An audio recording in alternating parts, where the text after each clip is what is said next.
Hello guys, അപ്പോൾ ഒരു പുതിയൊരു വീഡിയോയിലേക്ക് സ്വാഗതം. അപ്പോൾ നമ്മളെ ഇന്നലെ നടന്ന നമ്മുടെ ഫ്രാൻസ് വിത്ത് മൊറോക്കോ എന്ന കളിയെ കുറിച്ചാണ് ഞാൻ പറയാൻ പോകുന്നത്. കളി എന്ന് പറഞ്ഞാൽ ഫ്രാൻസിനെ നെടുനീളം പിടിച്ചു കെട്ടിയ മൊറോക്കോ എന്ന് തന്നെ പറയാം. കാരണം എന്താ പറയുക, ഫ്രാൻസിനെ ഒരു തലങ്ങും വിലങ്ങും ഫസ്റ്റ് ഹാഫിൽ പിടിച്ചു കെട്ടി മൊറോക്കോ. അങ്ങനെ ഫസ്റ്റ് ഹാഫിലും പിന്നെ കിടിലൻ തിരിച്ചുവരവുമായി നമ്മുടെ എംബാപ്പെ, ഡബല്ലോ എന്നിവരെല്ലാം നമ്മുടെ അവിടുത്തെ മൊറോക്കോയുടെ ഗോൾ കീപ്പർ ബോണയുടെ തകർപ്പൻ പ്രകടനം. ഒരുപാട് കാര്യങ്ങളുണ്ട് ഇന്ന്. കാരണം ഫ്രാൻസ് അങ്ങനെ എളുപ്പം വിജയിക്കാൻ മൊറോക്കോ അനുവദിച്ചില്ല. അമ്മാതിരി കളി തന്നെയാണ് മൊറോക്കോ കാഴ്ചവെച്ചത്. മൊറോക്കോയുടെ കിടിലം പ്രകടനവും അങ്ങനെ മൊറോക്കോയുടെ ഗോളിനെ തന്നെയാണ് ഏറ്റവും കൂടുതൽ എടുത്തു പറയേണ്ടത്. അവൻ്റെ കിടിലം പ്രകടനങ്ങൾ. അങ്ങനെ ഒരു മൊറോക്കോ ആരാധകരും മറ്റേ ഫ്രാൻസിൻ്റെ ആരാധകരും നമ്മളെല്ലാവരും പ്രതീക്ഷിക്കുന്ന ഒരു കിടിലം മത്സരം തന്നെയായിരുന്നു ഇന്നലെ നടന്നത്. അങ്ങനെ 2026 ഫിഫ വേൾഡ് കപ്പിലെ ഭയങ്കര ആവേശകരമായ ഒരു ക്വാർട്ടർ ഫൈനലിന് തന്നെയാണ് കാഴ്ചവെച്ചത്. നമ്മുടെ സെമി ഫൈനലിലേക്ക് കടന്നു. അങ്ങനെ യൂറോപ്യൻ ശക്തികളായ ഫ്രാൻസും നമ്മുടെ ആഫ്രിക്കൻ അഭിമാനികൾ എന്ന് പറയാം. കാരണം അഭിമാനം തന്നെയാണ് അവർ. മൊറോക്കോയും തമ്മിലുള്ള നേർക്കുനേര് വന്നപ്പോൾ അടിപൊളി മത്സരം തന്നെയാണ് കാഴ്ചവെച്ചത്. അങ്ങനെ ഈ മത്സരത്തിലുണ്ടായ ഓരോ കാര്യങ്ങൾ നമുക്ക് വിശദമായി തന്നെ പരിശോധിക്കാം. എവിടെയാണ് മൊറോക്കോയ്ക്ക് പിഴച്ചത് എന്നും ഫ്രാൻസിന് തുടക്കത്തിൽ എവിടെ പിഴച്ചു എന്നും പിന്നീട് എങ്ങനെ തിരിച്ചു വന്നു എന്നും എല്ലാം നമുക്ക് വിശദമായി ഈ വീഡിയോ പരിശോധിക്കാം. അപ്പോൾ പൂർണ്ണമായി നിങ്ങൾ വീഡിയോ കാണുക. അപ്പോൾ ലൈക്ക് ചെയ്യാനും സബ്സ്ക്രൈബ് ചെയ്യാനും മറക്കരുത്. അപ്പോൾ നമുക്ക് വീഡിയോയിലേക്ക് കിടക്കാം. പിന്നെ വിസിലൂതി നമ്മുടെ ഫസ്റ്റ് ഹാഫ് ആരംഭിച്ചു. ഫസ്റ്റ് ഹാഫ് ആരംഭിച്ച മുതൽ തന്നെ നമ്മളെ ആക്രമണം, എന്താ പറയുക, ഭയങ്കര ആക്രമണം തന്നെയായിരുന്നു ഫുട്ബോളിൽ എന്ന് പറയാം. നമ്മുടെ ഫ്രാൻസ് ആക്രമിച്ചു. നമ്മുടെ എംബാപ്പെ, ഡബല്ലെ, നമ്മുടെ ഡുവെ എന്നിവ നിരന്തരം മൊറോക്കയെ പരീക്ഷിച്ചുകൊണ്ടിരുന്നു. കാരണം ഒന്നിന് പുറകെ ഒന്നായിട്ട് തന്നെയാണ് ആക്രമണം ഫ്രാൻസ് നടത്തിയത്. പക്ഷേ എന്നാലും നമ്മുടെ മൊറോക്കോൻ്റെ ഗോൾ കീപ്പർ യാസിൻ ബോണോ തന്നെയായിരുന്നു താരം. ഫസ്റ്റ് ഹാഫ് ഫുള്ള് അവൻ തടഞ്ഞു നിർത്തി എന്ന് തന്നെ പറയാം. കാരണം ഒന്നിനു പുറകെ എംബാപ്പയുടെയും ബോണയുടെയും ഡബല്യുടെയൊക്കെ ആക്രമണങ്ങളെല്ലാം പുള്ളിയാണ് തടഞ്ഞു നിർത്തിയത്. അങ്ങനെ ഏറ്റവും കൂടുതൽ കയ്യടി നേടിയത് ഫസ്റ്റ് ഹാഫിൽ ബോണോ തന്നെയെന്ന് എനിക്ക് തോന്നുന്നു. അങ്ങനെ നമ്മുടെ ആദ്യ പകുതിയിൽ നമ്മുടെ ഫ്രാൻസിന് നിരവധി അവസരങ്ങളാണ് കിട്ടിയത്. ഓരോ തവണയും ബോണോ നല്ല അടിപൊളിയായിട്ട് അത്ഭുതകരമായി തന്നെ സേവ് ചെയ്തു എന്ന് തന്നെ ഞാൻ പറയേണ്ടി വരും. അമ്മാതിരി കളിയാണ് ബോണോ കാഴ്ചവെച്ചത്. അതുപോലെ തന്നെ ടീമിന് ഒരു വിജയപ്രതീക്ഷ നൽകി നിലനിർത്തുക തന്നെ ബോണോ ചെയ്തു. നമ്മളങ്ങനെ 28ാം മിനിറ്റിലാണ് അങ്ങനെ നിർണായകമായ നമ്മുടെ വഴിത്തിരിവുണ്ടാവുന്നത്. ആ നിമിഷം തന്നെ വന്നത് നമ്മുടെ ഫ്രാൻസിന് നമ്മുടെ പെനാൽറ്റി ലഭിച്ചു. പെനാൽറ്റി എന്ന് പറഞ്ഞാൽ പോരാ, നമ്മുടെ നമ്മുടെ എംബാപ്പയാണ് അടിക്കുന്നത്. എംബാപ്പയുടെയൊക്കെ ഗോളും പവറും ഗോൾ അടിക്കുമ്പോൾ തന്നെ പ്രതീക്ഷ. കാരണം ഗോൾഡൻ ബൂട്ടിനുള്ള മെസ്സി ആയിട്ടുള്ള മത്സരം തന്നെ നടക്കുകയാണ് നമ്മുടെ എംബാപ്പയും മെസ്സിയും തമ്മിൽ. അപ്പോൾ 28ാം മിനിറ്റിലാണ് അങ്ങനെ ഗോൾ അടിക്കാൻ വന്നത്. അങ്ങനെ ലോകോത്തര ഏറ്റവും കൂടുതൽ അപകടകാരി എന്ന് വിശേഷിപ്പിക്കുന്ന ഒരു ഫോർവേഡറാണ് നമ്മുടെ കിലിയൻ നമ്മുടെ എംബാപ്പെ. അങ്ങനെ ഗോൾ അടിക്കാൻ വന്നു. പക്ഷെ നമ്മുടെ യാസിൻ ബോണോ എന്ന് പറഞ്ഞാൽ നമ്മുടെ മൊറോക്കോയുടെ ഗോൾ കീപ്പർ കിടിലിനായിട്ട് തടഞ്ഞു നിർത്തി. ആ സേവ് മൊറോക്കോയ്ക്കും ആരാധകർക്കും ചെറിയൊരു പ്രതീക്ഷയില്ല എന്നുള്ള വലിയ പ്രതീക്ഷ തന്നെയാണ്. കാരണം എംബാപ്പയുടെ പെനാൽറ്റി വരെ തടഞ്ഞു നിർത്തി. അമ്മാതിരി ഒരു ഒരു എന്താ പറയുക, ഒരു ആത്മവിശ്വാസം തന്നെയാണ് മൊറോക്കോയ്ക്ക് കൊടുത്തത്. അതുപോലെ തന്നെ അതിന് ശേഷം എംബാപ്പെ ഭയങ്കര നിരാശനായി തന്നെ മടങ്ങുന്നത് കണ്ടു. അതിനുശേഷം ഫ്രാൻസ് പിന്നെയും ആക്രമണം തുടങ്ങി. പിന്നെ ലൂക്കാസ് ഡീജിനയുടെ ഒരു ദൂരത്തു നിന്നുള്ള ഷോട്ട് നമ്മുടെ തടഞ്ഞു നിർത്തി.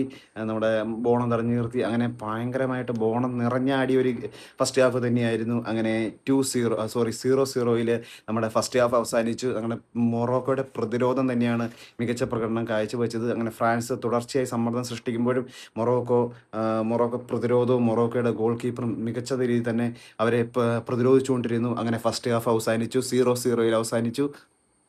അങ്ങനെ രണ്ടാം പകുതി തുടങ്ങിയ മുതൽ പിന്നെയും ഫ്രാൻസിന് ജയിച്ചേ പറ്റൂ. ഫ്രാൻസ് വേൾഡ് കപ്പിൽ നിന്ന് പുറത്താകുമ്പോൾ ഫസ്റ്റ് ഹാഫ് 0-0 മൊറോക്കോ പിടിച്ചു നിർത്തി. അങ്ങനെ സെക്കൻഡ് ഹാഫ് തുടങ്ങി. സെക്കൻഡ് ഹാഫിൽ ഓരോ നിമിഷവും ഫ്രാൻസ് ആക്രമിച്ചുകൊണ്ടിരുന്നത്. ഫസ്റ്റ് ഹാഫിൽ പെനാൽറ്റി നഷ്ടപ്പെടുത്തിയ എംബാപ്പയാണ് കൂടുതൽ ആക്രമണകാരി എന്ന് എനിക്ക് മനസ്സിലാകും. കാരണം പുള്ളി അത് ടെൻഷനിലോ അല്ലെങ്കിൽ പുള്ളി അത് എന്താ പറയുക, നിരാശനായി നിൽക്കാതെ പുള്ളി ആക്രമണം തുടർന്നു. അങ്ങനെ ആ നിമിഷം എത്തിയത് 60ാം മിനിറ്റിലാണ് ഒരുവിൽ അവസാനം കാത്തിരുന്ന ഒരു ഗോളിലേക്ക് എത്തിയത്. നമ്മുടെ 60ാം മിനിറ്റ് ബോക്സിന് പുറത്തു നിന്ന് എംബാപ്പെ എടുത്ത മനോഹരമായ ഒരു വളഞ്ഞ ഷോട്ട്, അടിപൊളി ഷോട്ട്. അങ്ങനെ നമ്മുടെ മതിൽ എന്ന് വിശേഷിപ്പിക്കുന്ന നമ്മുടെ മൊറോക്കോയുടെ ബോണയെ തന്നെ മൊറോക്കയെ വെറും നോക്കി നിൽക്കാവുന്ന രീതിയിലാക്കി നമ്മുടെ ഗോൾ പോസ്റ്റിലേക്ക്. അങ്ങനെ ഫസ്റ്റ് ഗോൾ നമ്മുടെ എംബാപ്പെ അടിച്ചു. ഇത് നമ്മുടെ ബോണയ്ക്ക് ഒന്നും ചെയ്യാൻ സാധിച്ചില്ല. അങ്ങനെ ഫ്രാൻസ് 1-0 മുന്നിലെത്തി. ഫ്രാൻസ് ഗോൾ നേടിയ ശേഷം ഫ്രാൻസ് ആക്രമണം നിർത്തിയില്ല. അതാണ് ഒന്നാമത്തെ കാര്യം. ഫ്രാൻസ് തുടർച്ചയായി ആക്രമണം ചെയ്തുകൊണ്ടിരുന്നു. അങ്ങനെ മൊറോക്ക തുടർന്നും ഇതിന് തിരിച്ചും മറുപടി ആക്രമണം തുടർന്നുകൊണ്ടിരുന്നു. അങ്ങനെ മൊറോക്കയും ഗോൾ അടിക്കാൻ നോക്കുന്നു. കാരണം ഒരു സമനില ഗോളാണ് മൊറോക്കയ്ക്കും വേണ്ടത്. ഫ്രാൻസ് അതായത് നമ്മുടെ എംബാപ്പെ ടീമുകൾ പിന്നെയും ആക്രമണം തുടർന്നുകൊണ്ടിരുന്നു. കാരണം ഒരു ഗോളും കൂടി അടിച്ച് അവരുടെ ഗോൾ നില കൂട്ടി വയ്ക്കുക, അതായത് ഇവരെ അതിർത്തി എന്താ പറയുക, മൊറോക്കയിലെ അത് കുറച്ച് അകറ്റി നിർത്തുക എന്നുള്ള ഉദ്ദേശത്തോടു കൂടി അവരും ആക്രമണം തുടർന്നു. അങ്ങനെ തികച്ചും 66-ാം മിനിറ്റിലാണ് എംബാപ്പയുടെ അടുത്ത മുന്നേറ്റം നടന്നത്. നമ്മുടെ എംബാപ്പെ കൊടുത്ത നല്ല എന്താ അവരെ മൊറോക്കോയുടെ പ്രതിരോധം പൂർണ്ണമായ നിശബ്ദമാക്കി നമ്മുടെ ഡംബലെ കൃത്യമായി അത് ഗോളാക്കുകയും ചെയ്തു. അങ്ങനെ 2-0. അങ്ങനെ അവർക്ക് മൊറോക്കോയ്ക്ക് പെട്ടെന്ന് പിടിക്കാൻ പറ്റാത്ത രീതിയിലേക്ക് നമ്മുടെ ഫ്രാൻസ് എത്തി എന്ന് തന്നെ പറയാം. 2-0 അങ്ങനെ ഫ്രാൻസ് മുന്നിലെത്തി. അതിനുശേഷം മൊറോക്കോ നിരവധി മാറ്റങ്ങളാണ് വരുത്തിയത്. റഹ്മി, അംറബത്ത് ഉൾപ്പെടെ താരങ്ങൾ ആക്രമണത്തിലേക്ക് കൂടുതൽ ആക്രമിച്ചെങ്കിലും നമ്മുടെ ഫ്രാൻസിൻ്റെ പ്രതിരോധവും ഫ്രാൻസിൻ്റെ ഗോൾ കീപ്പറും മൈക്കും അടിപൊളി പ്രകടനം തന്നെയാണ് കാഴ്ചവെച്ചത്. ഇവരെല്ലാം മൊറോക്കോയുടെ ഗോളിനെ, മൊറോക്കോയുടെ ഫോർവേഡുകൾ വരുന്നതിനെയൊക്കെ തടഞ്ഞു നിർത്തി അങ്ങനെ ഫ്രാൻസിനെ സംരക്ഷിക്കുക തന്നെ ചെയ്തു. അങ്ങനെ നമ്മുടെ പ്രത്യേകിച്ച് ബോണോയുടെ പ്രകടനമാണ് ഫ്രാൻസ് അങ്ങനെ രണ്ടാമത്തെ പകുതിയിലും നിരവധി പ്രകടനം നടത്തിയെങ്കിലും ഒരുപാട് പ്രകടനത്തിൽ എന്താ പറയുക, പുള്ളിക്ക് നഷ്ടപ്പെട്ട ആകെ 2 അവസരങ്ങളാണ്. ആ 2 അവസരം ഫ്രാൻസ് കറക്റ്റായിട്ട് ഗോളാക്കുകയും ചെയ്തു. അങ്ങനെ 2-0 നമ്മുടെ ഫസ്റ്റ് ഹാഫ്, സെക്കൻഡ് ഹാഫ് അവസാനിച്ചത്. അങ്ങനെ ഫ്രാൻസ് വിജയിച്ച് ഫ്രാൻസ് സെമി ഫൈനലിലേക്ക് കടന്നു.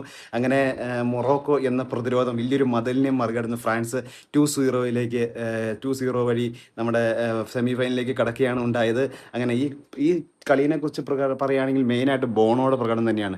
ഈ ഫ്രാൻസ് ജയിച്ചെങ്കിലും ഏറ്റവും കൂടുതൽ കയ്യടി നേടിയതും ഏറ്റവും കൂടുതലും പ്രശംസ അർഹിക്കുന്നതും നമ്മുടെ യാസിൻ ബോണോയാണ്. അല്ലെങ്കിൽ ഫ്രാൻസ് ഒരു 4-0 5-0 ജയിച്ചേനെ എന്ന് എനിക്ക് തോന്നുന്നു. കാരണം അമ്മാതിരി സേവിങ് ആണ് നമ്മുടെ ബോണോ നടത്തിയത്.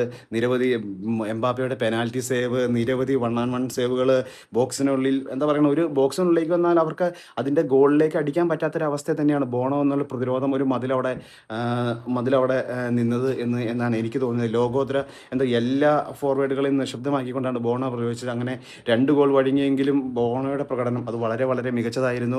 പിന്നെ എംബാപ്പേനെ കുറിച്ച് പറയുകയാണെങ്കിൽ പെനാൽറ്റി നഷ്ടപ്പെടുത്തിയെങ്കിലും പലരും എംബാപ്പേനെ കളിയാക്കിയേക്കാൻ നിശബ്ദന. പക്ഷേ ഒരു ലോകോത്തര താരം എങ്ങനെ തിരിച്ചു വരണം എന്ന് തന്നെയാണ് എംബാപ്പെ കാണിച്ചത്. കാരണം അവന് നഷ്ടപ്പെട്ടത് അവൻ തിരിച്ചെടുത്തു എന്ന് പറയാം. അതേപോലെ പെനാൽറ്റി നഷ്ടപ്പെടുത്തിയ ശേഷം നിരാശയെല്ലാം മാറ്റിവെച്ച് പുള്ളി അതിഗംഭീരമായ പ്രകടനം, 2 ഗോളിനും പുള്ളി തന്നെയാണ് അവകാശം എന്നാണ് എനിക്ക് തോന്നുന്നത്. കാരണം വെച്ചാൽ ഫസ്റ്റ് ഗോൾ പുള്ളി അടിച്ച്, രണ്ടാമത് പുള്ളി അസിസ്റ്റ് ചെയ്തു. അങ്ങനെ 2 ഗോളിലും മികച്ച പ്രകടനം കാഴ്ചവെച്ച് എംബാപ്പെ നമ്മുടെ ഫ്രാൻസിനെ സെമി ഫൈനലിൽ എത്തിച്ചു എന്ന് തന്നെ പറയാം.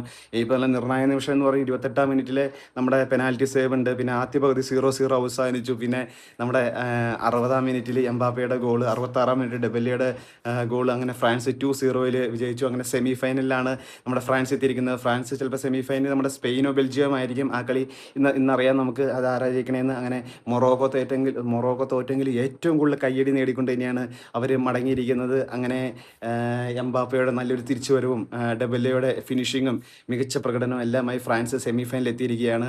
അതേസമയം തോറ്റ ടീമിലെ ഗോൾ കീപ്പർ നമ്മുടെ ബോണോ അത്ഭുത സേവുകൾ നടത്തിയെങ്കിലും അതൊക്കെ ഒരു മനോഹര നിമിഷം തന്നെയായിരുന്നു ഈ വേൾഡ് കപ്പിൽ. അങ്ങനെ നിങ്ങളുടെ അഭിപ്രായത്തിൽ ഇന്നത്തെ മത്സരത്തിലെ മാൻ ഓഫ് ദ മാച്ച് ആരാണ് എന്ന് പറയാമോ? എംബാപ്പയാണോ, ഡെബല്ലിയാണോ, അതോ നമ്മുടെ ബോണയോ?